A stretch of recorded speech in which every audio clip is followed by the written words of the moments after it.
అందరికీ నమస్తే. ఎలా ఉన్నారు? బాగున్నారా? నేనైతే చాలా బాగున్నాను. ఈరోజు మన వీడియో నా లైఫ్‌లో నేనెప్పుడు దీన్ని ప్రిపేర్ చేస్తానని, దీని పక్కనే ఉంటానని అయితే ఎక్స్‌పెక్ట్ చేయలేదు.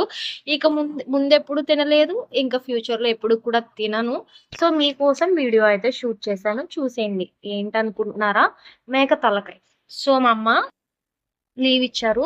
తలకాయ కొట్టించుకొని తీసుకొచ్చుకున్నారు. వాళ్ళకిష్టం కాబట్టి. సో, నీట్‌గా పసుపేసి కడిగి పెట్టుకున్నారు. నెక్స్ట్ వచ్చేసి స్టవ్ వెలిగించి పెట్టుకొని, ఆయిల్ వేసుకొని, ఉల్లిపాయలు, పచ్చిమిరపకాయలు బాగా ఫ్రై చేసుకొని, తర్వాత నీట్‌గా కడిగి పెట్టిన కూరను వేసుకొని, కొంచెం మగ్గిన తర్వాత కూరకు సరిపడినంత కారం వేసుకోవాలి.